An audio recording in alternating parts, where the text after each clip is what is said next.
Aujourd'hui, dans ce nouvel épisode, on reçoit Kim Benour, Mindset Trainer. Il nous présente la méthode unique qu'il a développée pour permettre aux personnes d'atteindre leur plein potentiel grâce à l'alignement des 4 C. Tu vas en savoir plus, je te laisse écouter la suite. Bienvenue dans le Setup Podcast, le podcast où je vais à la rencontre des entraîneurs et préparateurs physiques du monde de haut niveau pour tenter de répondre à la question « Comment construire un athlète ?» Salut Kim. Hello Gaël. La forme? Écoute, super bien. De bon matin, très bien. Ouais, tout bronzé, tu rentres du Maroc, je pense que tu nous parleras de ça un petit peu plus tard. Encore un super invité pour ce nouvel épisode du Setup Podcast. Si tu pouvais du coup te présenter. Oui, bien sûr. Déjà, je suis ravi d'être là, Gaël. Merci, merci de l'invitation. On s'est rencontrés à l'INSEP. On aura l'occasion d'en discuter peut-être un peu plus en détail tout à l'heure. Je m'appelle Abdelkrim Benour, m'appelle Kim. J'ai 47 ans. Je suis mindset trainer. J'entraîne le cerveau comme un coach sportif entraîne les muscles. Je suis un ancien cadre dirigeant qui a décidé de faire un virage à 180 degrés après un événement de vie personnelle. Et aujourd'hui, j'accompagne les cadres, les dirigeants, les entrepreneurs qui sont à la croisée de leur chemin de vie, à trouver leur alignement pro et perso, à trouver leur équilibre au travers d'un protocole que j'ai développé, que je suis en train de faire certifier, qui est l'alignement des 4 C, corps, cœur, conscience, cerveau. Et je le fais notamment dans des endroits un peu atypiques, dans un endroit atypique qui est le désert du Sahara, où j'emmène des poignées de personnes dans une méharée exceptionnelle pour pouvoir se déconnecter complètement et se reconnecter et profiter de l'instant présent et décider de ce qu'elles veulent vraiment faire, ces personnes-là, dans la vie, tout simplement. Génial. Moi, ça m'a fait écho justement quand on s'est rencontrés à l'INSEP, tu nous as fait une intervention sur l'alignement. Et moi, ça m'a de suite parlé puisque une de mes compétences en tant que coach, c'est faire de la posturologie. Et la posturologie, c'est l'alignement du corps humain. Et toi, tu es arrivé par une autre porte d'entrée qui était l'alignement, mais pas avec les capteurs posturaux, avec, comme tu dis, le cœur, le cerveau et tes 4 C. Est-ce que tu peux nous parler du coup un petit peu plus de ces 4 C? Bien sûr. Déjà, je pars du principe que tout être humain est un être spirituel venu vivre l'expérience humaine. Et je mets les deux pieds dans le plat de suite pour démystifier un peu tout ce qu'on peut entendre au niveau du développement personnel et autres. Il y a zéro ésotérisme dans tout ce que je dis, puisque pour moi, ça n'engage que moi, la spiritualité, c'est tout ce que la science n'a pas encore prouvé. Et je prends toujours cet exemple qui consiste à dire une bonne femme, parce que généralement c'était des femmes, qui prédisaient la météo au siècle ou 2 siècles avant nous, se faisait brûler vive sur le bûcher et on l'a traitée de sorcière. Aujourd'hui, on a un téléphone qui nous donne la météo à 15 jours. Donc, so what? Donc, les limites de la science et de la neuroscience repoussent à chaque fois les barrières, les obstacles et la compréhension que l'être humain fait de tout ce qui est subtil. Et partant de ce principe-là, j'ai longtemps étudié les plus grands de ce monde. Tu vois, j'étais, je te dis, cadre dirigeant dans un très grand groupe et je m'apercevais qu'à prédisposition équivalente, il y avait des personnes qui réussissaient plus que d'autres. Donc j'ai commencé à m'intéresser aux plus grands.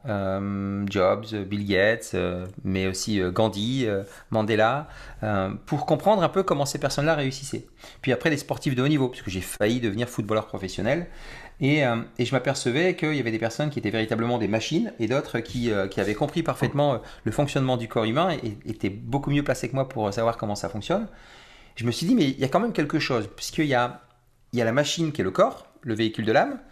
Quand on le maîtrise bien au niveau anatomique, au niveau posturologie et ainsi de suite, on peut travailler sur certains points et ça se voit concrètement. C'est pour ça que je dis que je suis mindset trainer, que j'entraîne le cerveau comme un coach sportif entraîne le corps, puisque on sait très bien que le mindset, c'est tout ou partie de la réussite de tout à chacun. Je dirais même c'est 80%.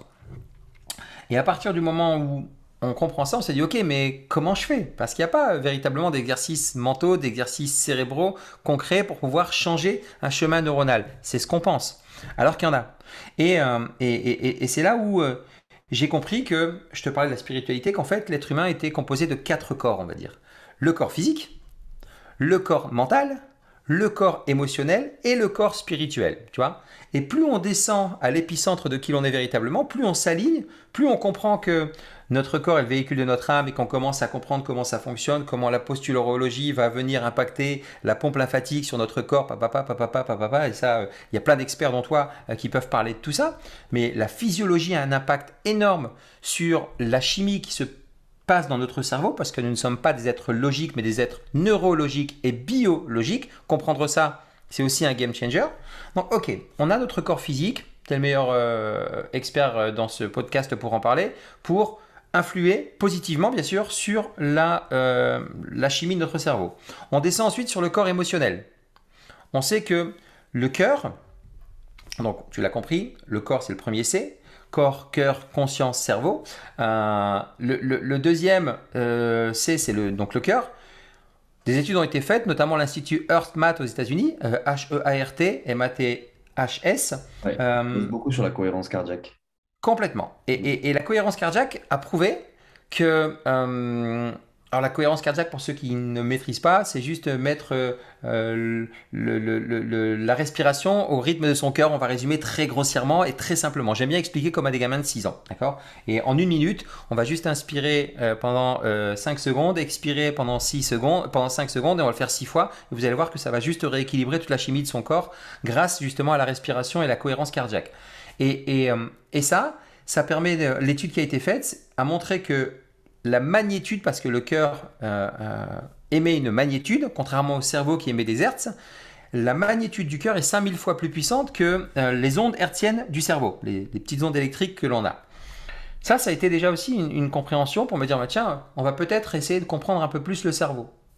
Mais il y a aussi le fameux adage, dis-moi ce que tu manges, montre-moi ce que tu manges, je te dirai qui tu es. Donc on a aussi peut-être le premier cerveau humain qui est au niveau du côlon, qui est au niveau des intestins ou de l'instinct.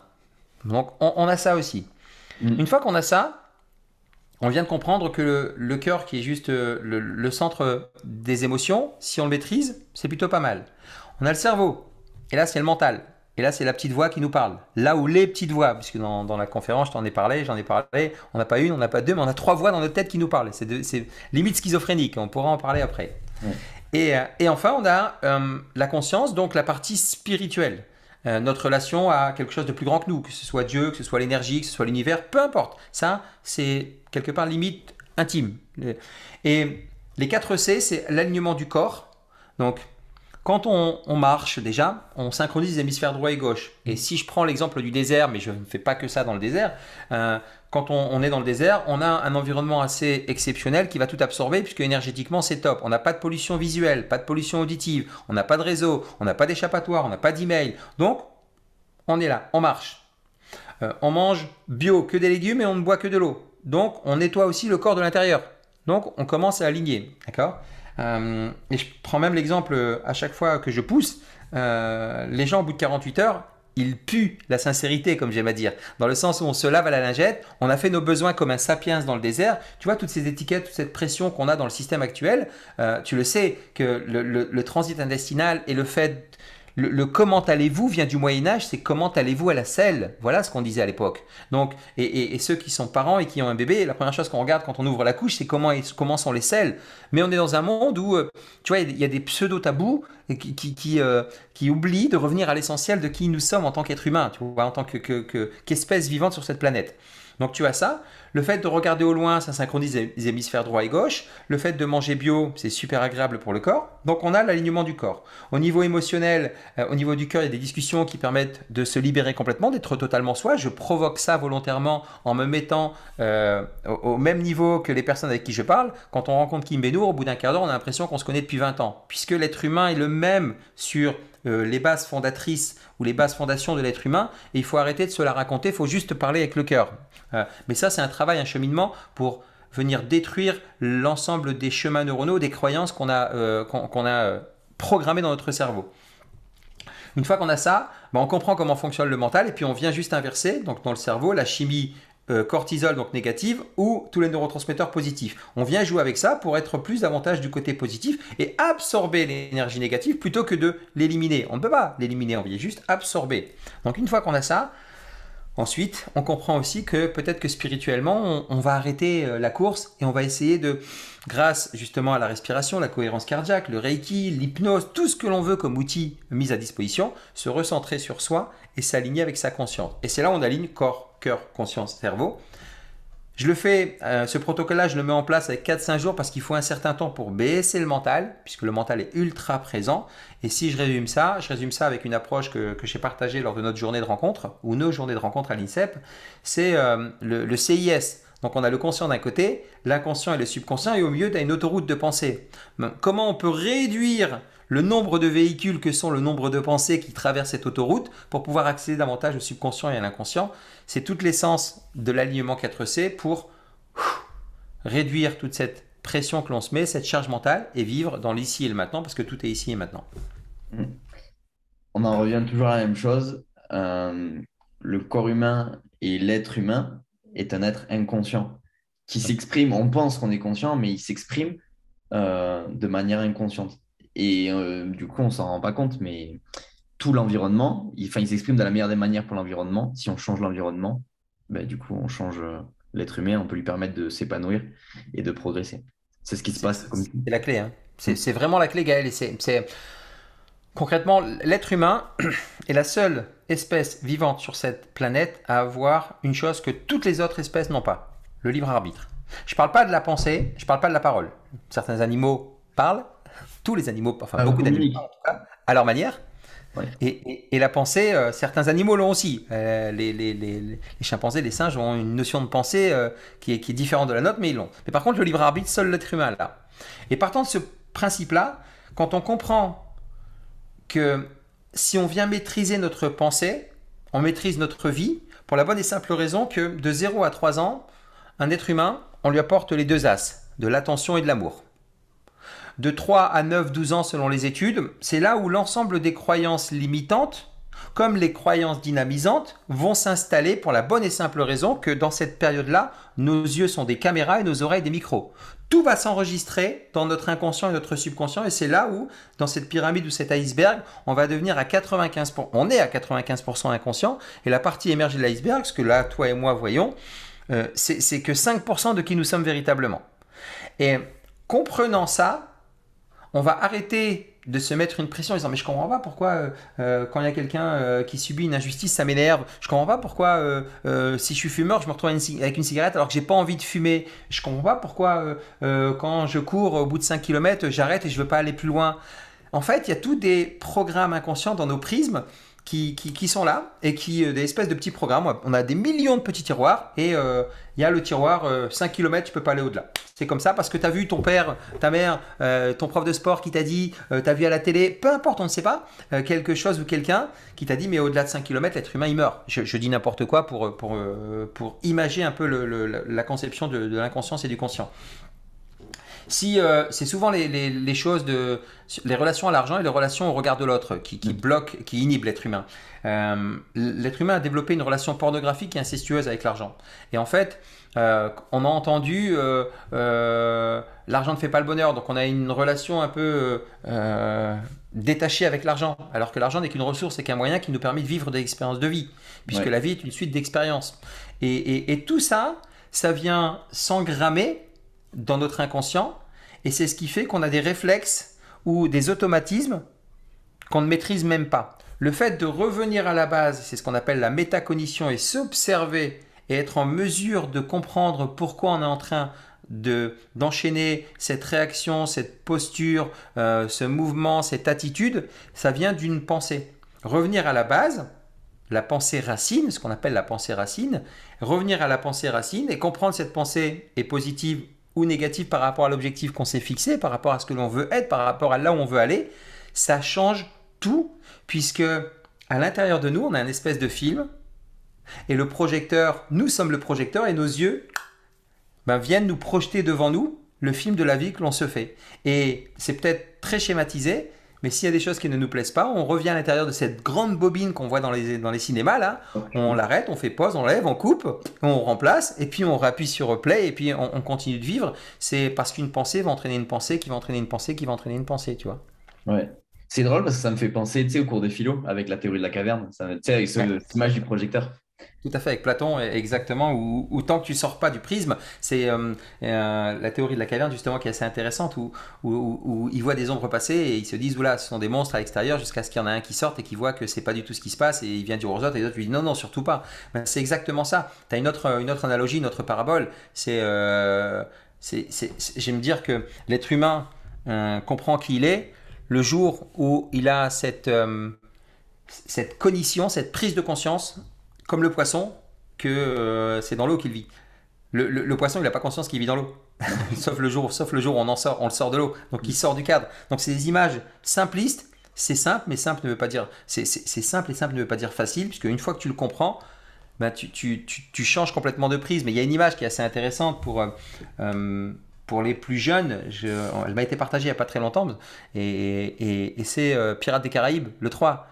Quand Jack Sparrow comprend qu'il faut sortir du prisme, et puis qui tourne sur sa fameuse carte, et puis qui voit up and down, donc le haut et le bas. Et là, il comprend qu'il faut qu'il regarde le monde différemment, puis il décide de faire exprès de courir d'un côté de son bateau pour dire mais qu'est-ce qui se passe là-bas? Mais qu'est-ce qui se passe là-bas? Et puis son équipage le suit jusqu'à ce que le bateau commence à tanguer, puis boum, il se retourne, et il voit le monde tel qu'il l'a toujours vu, contrairement, ou tel qu'il doit le voir, contrairement à ce qu'il voyait, qu'il le restreignait, tu vois, c'est élargi ton spectre, tu vois. Et ça, c'est quelque chose qui est assez intéressant. Ouais. Mais justement, ça, c'est une des, je pense, une des qualités des sportifs de haut niveau ou des personnes qui veulent, c'est se sortir de cette zone de confort. Ça peut être très dangereux, même enfin, perçu comme un danger pour certains. Pour d'autres, c'est totalement volontaire d'avoir cette conduite à risque, entre guillemets. Euh, Comment trouver le juste milieu? C'est une super question. Je te disais tout à l'heure que j'ai failli être footballeur professionnel. Mes meilleurs amis sont d'anciens footballeurs. On joue au golf encore régulièrement ensemble. Je te parle de Franck Quedru qui a joué en Angleterre, Johan Lachor, pardon, qui donne le titre au Racing Club de Lens en 99. Ouais, juste après la Coupe du Monde. Daniel Morera, tu vois, et j'en passe. Après, j'ai les plus anciens, Eric Sicora, Didier Sénac et autres. Et en les côtoyant au quotidien, je m'aperçois qu'ils ont cette capacité à appuyer sur un espèce de bouton pour rentrer dans cette zone de flow. Tu vois. Et c'est là où c'est assez impressionnant, c'est comment switcher, comment rentrer dans cette zone de flow. Eux, ils chantent le mental. C'est-à-dire qu'ils ont compris que l'histoire qu'ils se racontent dans la tête, elle va se dérouler si l'histoire qu'ils se racontent, ils la rendent la plus réaliste possible. C'est pour ça que tu as souvent l'image qu'on prend régulièrement, c'est dans les descentes de ski alpin. On les voit fermer les yeux puis imaginer un peu leur descente avant. Donc tu as l'approche visualisation. Tu as l'approche visualisation, mais tu vas la combiner effectivement avec la préparation de ton geste dans le sport. Tu vas la combiner avec l'action dans le moment présent. Tu vas la combiner avec l'analyse du résultat. C'est-à-dire qu'ils ont cette capacité à préparer, analyser le résultat, préparer, passer à l'action, analyser le résultat et se corriger et surtout pas, tu verras rarement, très rarement un sportif de haut niveau s'incendier, s'insulter après un geste raté. Il va de suite se dire tiens c'est comme ça que j'ai fait ça, boum, il refait une petite routine pour biomécaniquement rechanger le geste et faire en sorte que le geste soit le bon. Et ce sont des petites choses qui paraissent ridicules, mais qui répétées vont venir créer un chemin neuronal et un automatisme. En fait, les sportifs de haut niveau, si je le résume, et ça peut faire l'objet d'une discussion ensemble, puisque tu les côtoies aussi, ils ont cette capacité, tu sais Gaël, à switcher du conscient à l'inconscient en une demi-seconde. C'est-à-dire ils connaissent tellement leur corps, ils connaissent parfaitement leur mode de fonctionnement, ou du moins beaucoup mieux que la grande majorité des mortels, même s'ils le sont également, du commun des mortels, on va dire plutôt, qu'ils vont analyser la situation. Ok, d'accord. Donc techniquement, on imagine le geste au golf, tu vois, pour prendre ça. Ok, je dois mettre mon grip comme ça, je mets mes mains comme ça, je prends comme ça. Ok, c'est bien tendu, tac, tac, tac, tac. C'est une espèce de checklist comme un pilote avion. Une fois que ça c'est fait, je switch, je fais confiance à mon corps et biomécaniquement je sais comment ça marche. Boum. Et la balle elle part et elle atterrit à ça du drapeau. Ils ont visualisé, ils ont préparé, ils sont passés à l'action, ils ont fait le résultat. Et ça, c'est cette capacité en fait à CIS, à réduire le nombre des pensées.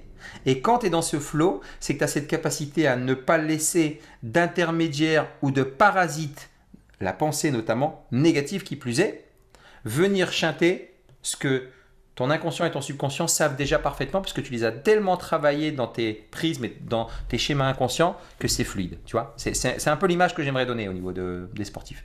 Ouais, c'est une capacité à avoir plus de boucles rétroactives que la normale et d'adaptation. Exactement. Mais parfois, ça fonctionne pas. Dans le sens où je sais pas si tu vois ce graphique-là, c'est dans le sens où tu es la zone optimale. Si tu es au-dessus, c'est ennuyeux. Si tu es en dessous, c'est anxieux. Mm. Et au milieu, tu es pile dans la bonne zone. Et à force, enfin, ça peut ne pas marcher, dans le sens où parfois, tu te fais confiance, et tu prends une claque, bah, ça Bien marche sûr. pas. Mais c'est pour ça que c'est assez hallucinant et c'est toute la beauté de tous les sports. Parce que toi, je suis sûr que tu le connais, mais si je demande à l'audience qui a fini deuxième au 100 mètres homme aux Jeux Olympiques de Londres, on se rappelle pas du deuxième. Tout le monde va dire Usain Bolt, mais Johan Blake, personne ne s'en souvient, tu vois. Alors que le mec, il a couru, je crois, 2-3 dixièmes de Bolt. C'est juste assez hallucinant. Qu'est-ce qui fait la différence entre Blake et Bolt? C'est que Bolt, il a cette capacité à maîtriser encore plus ses pensées et à maîtriser encore plus. Alors oui, il a des prédispositions athlétiques, physiques, il a travaillé, mais je pense qu'ils ont travaillé de la même manière, tu vois. Et c'est pour ça que des moments, tu vas voir des sportifs qui dominent complètement, ben, redescendre à un certain niveau ou passer dans ces zones qui sont plus les zones optimales parce que rester dans une zone optimale pendant des années comme l'ont fait les plus grands sportifs tels que Tiger Woods, Lionel Messi, Federer et on peut en citer plein dans tous les sports possibles et imaginables, c'est que ces gens-là ont compris que leur corps est le véhicule de leur âme et c'est leur outil de travail, ils le connaissent parfaitement jusqu'aux micro-muscles. Tu vois, quand je te parlais des sportifs que je côtoie, quand on va au golf, la vitesse de compréhension et de progression, elle est énorme. Parce que moi, toi, tu es là, tu vois, tu es en train de taper, tu essaies de conscientiser tout ça. Lui, il parle au prof, puis il te dit, mais en fait, c'est quelle chaîne musculaire aussi là qui part c'est quoi comme muscle qui est contracté? Qu'est-ce qu'il me raconte? Tu vois, il parle de son dos, des micro-muscles. Mais c'est, tu vois, la compréhension, la connaissance de soi, ça, c'est un point important.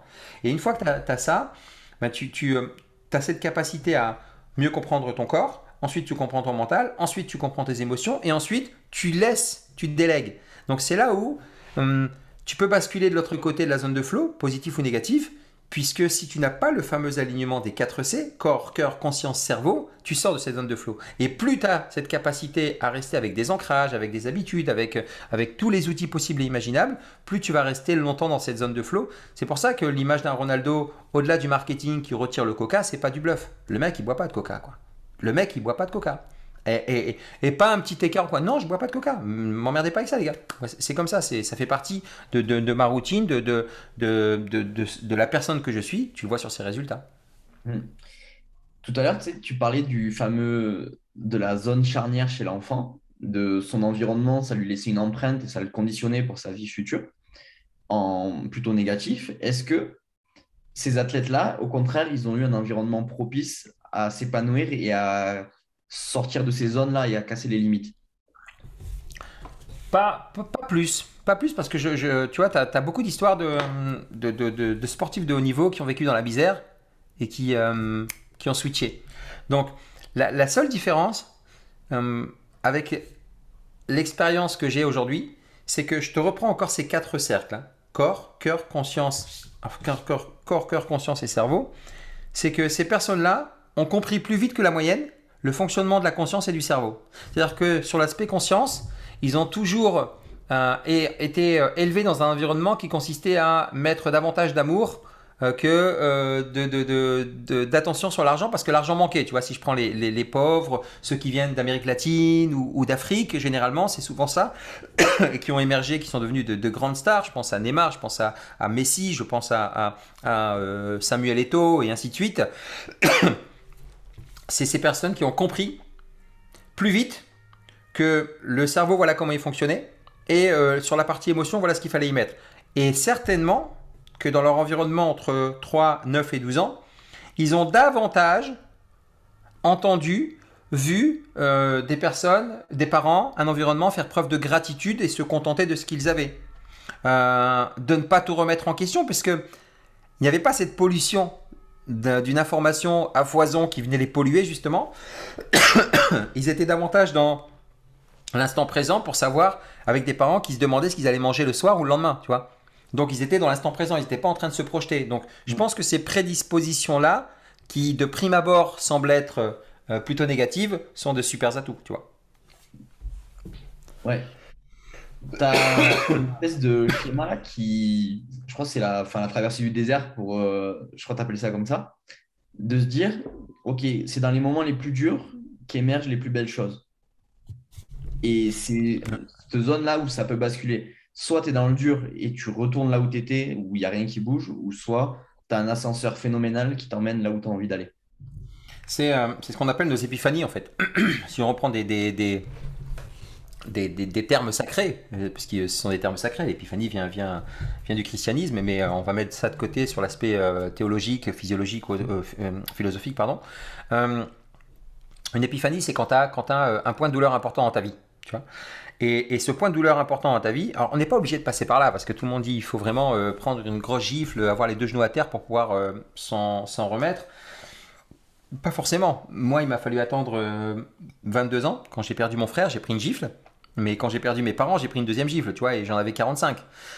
Alors que j'étais adulte, tous les prismes et tout ça étaient déjà passés. Mais quand tu as tes épiphanies, c'est là où tu as cette capacité de te remettre en question pour choisir ce que tu souhaites faire. Puisque j'aime à dire que, tu vois, on parle de sport, on parle de compétition, on parle de performance.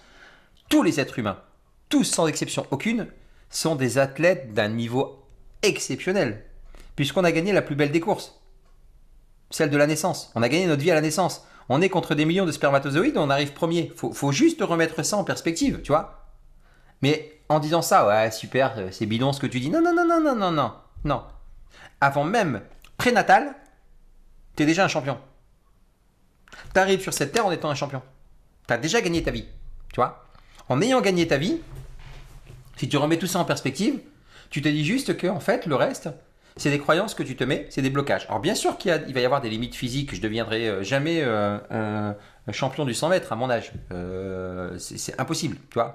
Physiologiquement, tu as ton corps qui vieillit, tu as des cellules, bien qu'on puisse influer sur l'ADN, sur ci, sur ça, mais on va pas aller jusque-là. On va parler pour la grande majorité. Mais quand tu comprends justement que ta vie, tu l'as gagnée à la naissance, et que on est tous des mortels en sursis, quoi, tu vois. On sait qu'on va partir et on n'y met pas de misérabilisme. Hein. Je fais pas de pathos à De Francisson. Hein. C'est juste une réalité. Tu te dis, mais je vais profiter. Et je vais profiter, je vais faire ce que j'ai envie de faire. Ok, qu'est-ce que j'ai envie de faire? Tu vas identifier ta capacité à résoudre un besoin chez l'autre. Et ta capacité à résoudre un besoin chez l'autre, elle est souvent liée à ton épiphanie la plus forte, à ton point de douleur le plus fort. Je prends mon exemple. Cadre dirigeant, je voyage dans le monde entier, je m'éclate, je gagne bien ma vie, et puis je perds mes deux parents. Ouf. Même si je gagnais bien ma vie, je cherchais pas l'argent, moi. Que l'argent. Faut être très honnête. Je m'aperçois que ce que j'ai toujours voulu faire, c'est partager mon savoir, c'est aider un maximum de personnes à vivre leur vie pleinement. Je crée le fameux mouvement SDAM, qui veut dire foncer, marcher d'un pas ferme en arabe, ce que me disait mon père régulièrement. Je crée ce mouvement-là et puis j'accompagne des cadres, des dirigeants. Mais j'ai encore toutes ces croyances qui me disent, mais attends, on va se fiche de toi, on va dire punaise, t'étais cadre, t'as tout changé et ainsi de suite. Donc c'est que des histoires que je me raconte dans la tête, tu vois. Si on reconnecte les points de tout ce qu'on se dit depuis tout à l'heure, dans mon film là, ma grande bobine, il y avait plein d'images négatives et des perceptions que je me faisais des autres. Et quand je comprends que ma vie je l'ai gagnée à la naissance, que c'est difficile par rapport à ce que tu évoquais tout à l'heure, en fonction de l'environnement, les réflexes que j'ai, les gens qui sont les plus pauvres ne sont pas forcément ceux qui ont le plus de croyances limitantes, ben je comprends que je vais changer certaines images et que je vais décider de faire ce que j'ai envie de faire, je vais changer les histoires que je me raconte dans la tête et je vais commencer à dérouler une vie qui est différente, tu vois. Tout ça grâce à une pensée, grâce à une cognition, grâce à la compréhension du fonctionnement du cerveau humain, du corps humain, de la conscience et de la partie émotionnelle. Et c'est là où tu commences à être beaucoup plus dans ton alignement. Donc on reparle de cet alignement. Maintenant, tout ça part de la pensée, certes, mais trop souvent les gens négligent le véhicule de l'âme qui est le corps. Et le véhicule de l'âme, et tu le sais toi au travers de ton métier, dès que tu vois la personne franchir la porte de ton cabinet, ton institut ou autre, de suite, ça y est, il y a déjà un diagnostic inconscient qui s'est mis en place parce que rien que sa posture, tu le sais déjà qu'il y a quelque chose, tu vois. Parce que le corps ne triche pas, tu vois. Et ça, je pense que c'est important aussi. Ouais, mais c'est exactement. Enfin, je pense qu'on en avait discuté. C'est le fameux livre des 5 blessures de l'âme où Tout à elle fait. finit son livre par cette phrase, le corps ne ment pas, ne ment jamais. Tout à fait. Et ça c'est alors, Lise Bourbeau qui est Ouais. j'invite tout le monde à lire ce livre et à comprendre un peu les blessures, parce que ces fameuses blessures, tu vois, elles vont se mettre dans cette phase de 3 à 9 12 ans. Mm. Mais même avant, parfois, tu vois, même. C'est des héritages même des parents, ça peut venir de plein de choses. C'est Tout à fait. un historique, on pourrait appeler ça. Exactement. Et ça, on est vraiment dans l'inconscient. Et comme maintenant on sait qu'on est à 95% inconscient, bah déjà ça réduit la pression mentale en disant mais c'est pas de ma faute en fait. Donc j'ai plus besoin de me mettre cette pression-là. Donc c'est pas de ma faute. J'ai juste à ouvrir mes chakras, on va dire, et mes écoutilles et de me dire ok, j'active mon libre arbitre et je vais essayer de comprendre. Ouais. Je vais essayer de comprendre ce qui se passe. Et là, tu vas commencer à changer les choses.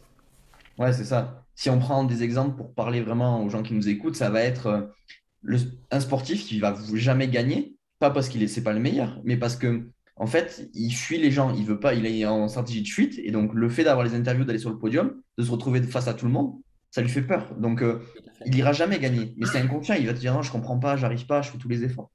Ou au contraire, celui qui a besoin de reconnaissance, qui a besoin vraiment, il va aller faire des meetings avec des partenaires, avec si, il va faire 50 millions de choses juste pour se montrer. Mais on lui dit, ah non, va t'entraîner. C'est pas ça qui va te faire gagner, va t'entraîner. Et au final, il arrêtera de se mentir à lui-même et il arrivera, ce que tu disais, à s'aligner et à dire, OK, le sport, je le pratique parce que j'en ai réellement envie et pas pour combler une blessure de l'âme déjà présente. C'est exactement ça en fait. C'est véritablement ça et c'est ce qu'on appelle la limite, ce que j'appelle moi la PLS, le problème de limite supérieure, tu vois. Mm. Et le problème de limite supérieure, ce sont des paradigmes inconscients, des prismes qui vont venir te saboter quand tu vas rentrer dans ta zone de génie. Ouais. On a tous, comme je l'ai dit, on est des champions nés, on a tous une zone de génie. Mais là aussi, on va tout démystifier, tu vois, parce qu'on vit dans un monde où on nous dit mission de vie, légende personnelle et autres. Doucement, les gars, remettez tout ça à plat. Comme je dis, volontairement, je provoque un peu en disant les boueurs ou le coiffeur ont une mission de vie, tu vois. Le coiffeur nous rend beau et les boueurs nous permettent d'éviter les parasites et les microbes, on va dire, grossièrement parlant. Mm. Et c'est là où, quand tu comprends ça aussi, bah, tu vas reprendre le contrôle de tes pensées et te dire que si je reste dans l'ici et maintenant, si je comprends comment fonctionne mon corps, je vais davantage maîtriser ma vie en décidant de ce que je souhaite faire, de là où je veux aller, de comment je souhaite faire les choses et surtout, je vais accepter tous les messages qui me viennent pour aller dans ma zone de génie. Mais je veux comprendre ce qu'est ma zone de génie. Et ta zone de génie, pour la comprendre, faut que tu aies une connaissance de toi poussée. Si tu te dis je veux devenir footballeur professionnel à 30 ans et que tu es en surpoids de 10 kilos, Mm. peut-être que tu peux encore le devenir. Mais d'abord, dans un premier temps, il faut que tu reprennes en charge la machine de ton corps, la machine de ton âme qui est ton corps. Donc c'est vraiment ça. Mais au-delà de ça, tu le disais justement, tu as des limites inconscientes qui sont là et les comprendre. Alors, tu as Lise Bourbeau qui t'explique ça, mais tu as Jay Hendricks dans Le Grand Saut qui t'explique ça aussi, qui est un livre génial. C'est deux pépites qui sont super intéressantes. Je pense que. Et voilà, exactement. Et moi, je l'ai lu, mais alors, je crois, 10 fois. Et là, ça te permet de comprendre ça. Parce que c'est pas juste le fait de le dire, tu vois, c'est le fait de le comprendre, le relire pour changer le chemin neuronal. Puisqu'on on le répète encore une fois, de 0 à 3 ans, il y a l'amour et l'attention. De 3 à 9, 12 ans, c'est là où il y a toutes les croyances limitantes ou dynamisantes. Pour les casser, il faut les remplacer par une croyance plus forte. Donc tu vas venir casser le chemin neuronal, mais il faut surtout répéter, répéter. C'est pour ça que la lecture elle est super importante. C'est pour ça que la pratique de l'exercice. Tu te souviens quand on était à l'INSEP, on voyait les athlètes qui répétaient un geste de saut de haie. Ils le répétaient, mais ils faisaient juste le pas, ils posaient le pied. Et ils faisaient ça pendant 1 heure. Mais tu te dis, il est fou le mec, c'est pas ça qu'on demande. Si, si, si, si. Il est tellement dans la perfection du geste que c'est maintenant tellement ancré que voilà, il a compris comment ça fonctionnait. Et c'est là où tu dois, je reviens sur la zone de génie, quand tu identifies ta zone de génie et que tu comprends qu'il y a des blocages, enfin, pas des blocages, ou des paradigmes inconscients qui vont venir t'auto-saboter. Ben, je reprends ton exemple qui était super intéressant. Plutôt que d'avoir peur des interviews, et tu sais que tu as peur des interviews, que tu comprends maintenant que c'est ça, bah, tu vas travailler aussi sur la prise de parole en public. Mm. Et en travaillant sur la prise de parole en public, tu vas devenir champion du monde. Mais c'est hallucinant. Mais oui, Michael Dell, tu vois, est un excellent exemple. Et je fais une parabole de l'autre côté complètement, parce que lui, il n'a rien à voir avec le sport. Michael Dell, c'était le mec le plus timide. C'était le geek avec ses lunettes, plein de boutons. Il n'osait pas parler, il était en panique. Il a compris que il était en train de révolutionner le monde de la distribution informatique avec la marque Dell, parce qu'il passait en direct, il n'y avait plus d'intermédiaire. Il réduisait les coûts, il y avait des usines de partout, c'était un pionnier, personne n'avait imaginé ça, on était loin de la mondialisation, tu vois. Et il a pensé à ça, et il a compris qu'il allait changer ça en travaillant justement avec Jay Hendricks, il en parle dans son livre, parce qu'il a formé, tu vois. Et Jay Hendricks lui explique qu'il a un problème de limite supérieure, il a fait sauter, boum, ça explose. Donc, s'il y a une clé à donner, c'est travaillez sur votre mental qui représente 80% de votre réussite. Mm. Mais le vrai mental, pas le oui, je vais me concentrer sur mes objectifs. Non, c'est le mental, si on reprend ce qu'on a dit, c'est d'abord le corps, puis ensuite, derrière comment ça s'appelle, l'expression de ce corps par l'inconscient. Exactement. C'est travailler sur. C'est bien résumé parce que c'est là où. Moi, je parle de la pensée racine, justement. Donc, c'est revenir à la base quand je parle de racine. Tu vois. C'est de revenir à la base où tu te dis, OK, physiologiquement, enfin, est-ce que je suis bien? Ben là, si je me suis avachi comme ça peut pas aller. La neurochimie, ma pompe lymphatique, elle fonctionne pas. Tac, tac. Ah ouais, tiens, je me sens beaucoup mieux. Naturellement, je souris. Ben oui, mais c'est micro-chimique. Ok, d'accord, j'ai compris ça. Émotionnellement, comment je me sens? Ok, d'accord. Mentalement, comment je me sens? Ok, d'accord. Ben là, je peux préparer mon geste. Ouais, Là, je peux totalement. préparer mon geste. Totalement. Et donc, du coup, les choses, elles passent pas par dire sois heureux le matin ou tiens-toi droit. Non, c'est Mm. toutes les choses sont inconscientes et donc ça passe, ben, comme tu disais, le fait par exemple de se balader dans l'environnement qui est le désert. Je sais pas si tu vois le ça s'appelle Default Mode Network. Euh, Non, ben, c'est ce que enfin, c'est un état physiologique ou neurophysiologique qui apparaît dans les grands espaces ou dans ah oui, les juste en fait quand tu reviens un peu à l'essence et oui, en fait c'est le reset en fait. C'est le reset. ouais, c'est ça. Et en fait, c'est là où le cerveau a la capacité à être en veille, entre guillemets, puisque le cerveau, il Tout- n'arrête jamais de penser ou de fonctionner. Il est toujours en alerte, en rétroaction. Et c'est ce Exactement. moment-là où il arrive à être calme. Et bizarrement, c'est ce que disent les gens quand ils coupent de l'environnement classique où ils vivent.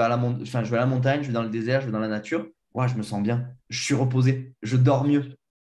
Tu vois? Mais c'est Et exactement ça. C'est exactement ça parce que justement, tu as travaillé sur tous les triggers, les signaux qui nous polluent au quotidien. Et quand on reprend la base des trois hémisphères en un, le reptilien, le limbique et le néocortex, le reptilien, il a la même neurochimie depuis des millions d'années. Donc, quand tu es en stress par rapport à la non-atteinte d'un objectif, la non-performance ou la non-obtention d'un prêt bancaire, c'est la même neurochimie que celle du sapiens qui voulait se sauver parce qu'il avait peur de se faire bouffer par un prédateur.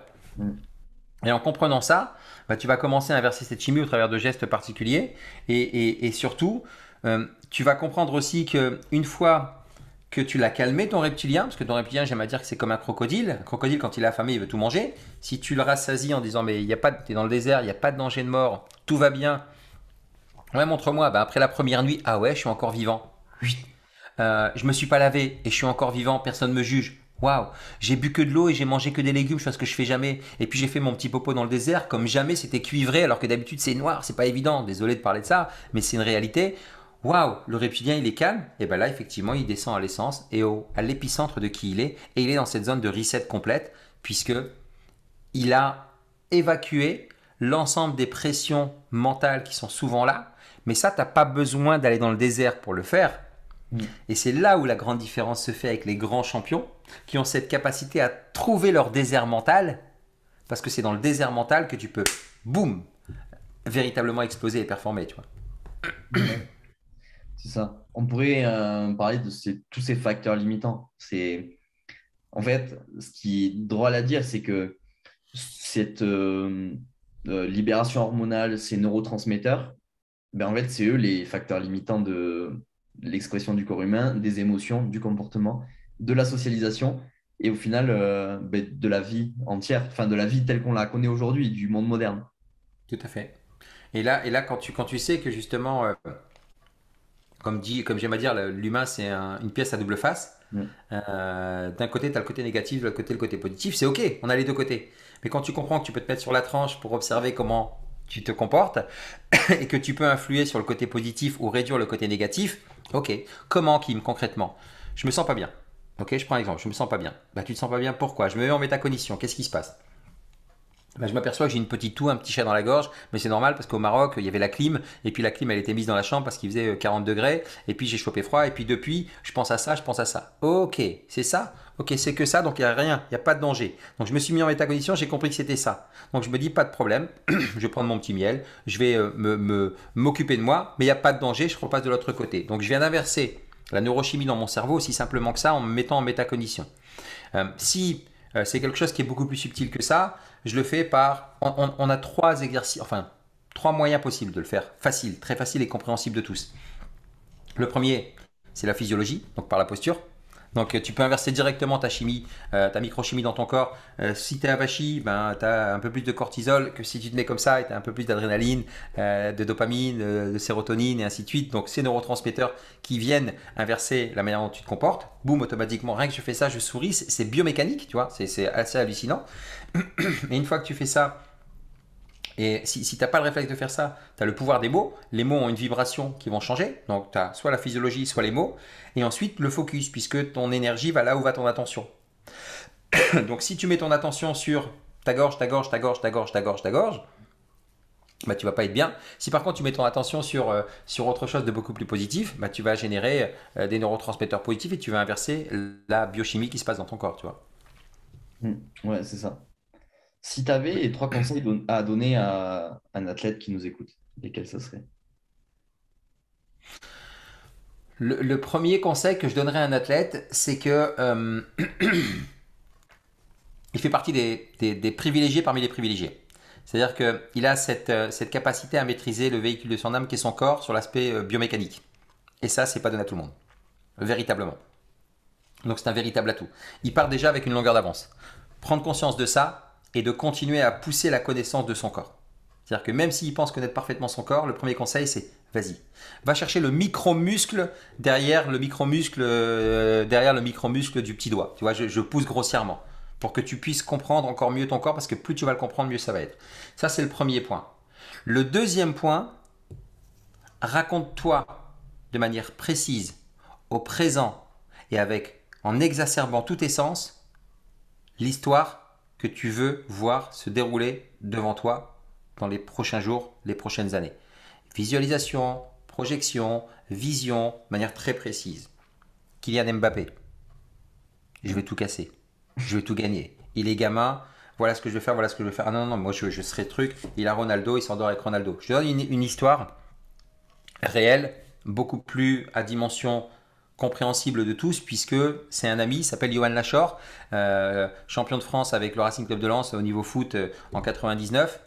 On est au centre de formation ensemble. Tous les soirs, quand il s'endort, avant de s'endormir, c'est le meilleur moment entre la porte, entre le conscient et l'inconscient. Tu sais, quand on tombe dans le trou là. Ouais. Si on peut programmer ça, bah, à tous les athlètes, je vais leur dire juste à ce moment-là. Endormez-vous avec la pensée, imaginez-vous à lever la coupe, à lever le trophée, à franchir la ligne, à mettre le point qu'il faut, le truc qui vous propulse. Programmez-le à ce moment-là. Johan, tous les soirs, il rêve qu'il marque un but en finale de la Coupe de France et il part avec les bras comme ça. Donc il est avec le maillot du Racing Club de Lens et il marque le but et il part comme ça. Bah, c'est pas la Coupe de France qu'il fait, c'est le titre de champion de France. C'est lui qui marque le but quand Drobniak lui donne le ballon, il frappe, ça passe entre les jambes de Fabien Cole et il part comme ça. Il l'avait programmé. Donc maîtrise ton corps, programme ton histoire avec l'ensemble de tes sens, véritablement, mais véritablement.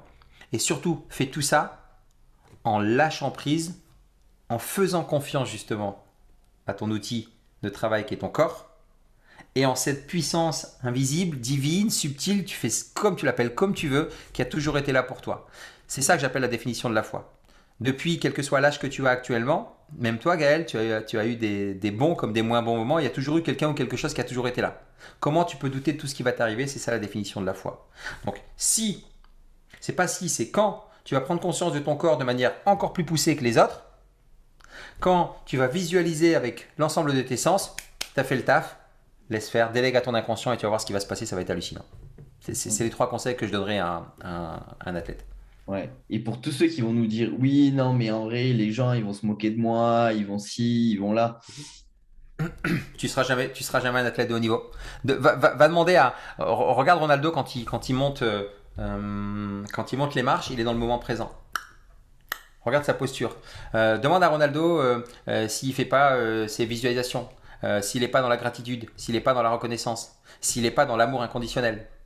Regarde toutes les vidéos. Aujourd'hui, on a YouTube, on a tout. Quand il te dit, mais moi, on m'a expliqué qu'il fallait donner, donner, donner, et Dieu allait te redonner. Lui, il a une croyance forte en la puissance infinie. Pour lui, c'est Dieu. Pour d'autres, ça ne sera pas Dieu. Va réécouter les discours des plus grands. Mandela, Jobs, Gandhi, et j'en passe, Bernard Tapie, pour prendre le dernier, tu vois.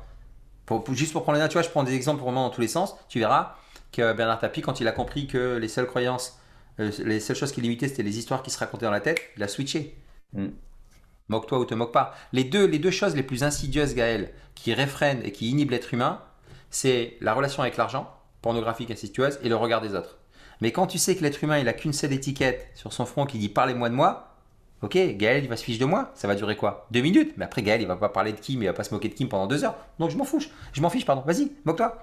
Ouais. Même si c'est sur les réseaux sociaux, pas de problème. Bah, je fais ma visualisation. Ok, bah, je suis dans ma bagnole, je suis en train de faire mon golf, je suis en train de faire mon geste, et puis je le fais. Même dans la rue. Tiens, je fais un VSC dans la rue. Ah ouais. Bah, qu'est-ce qui lui arrive? Il a pété un plomb.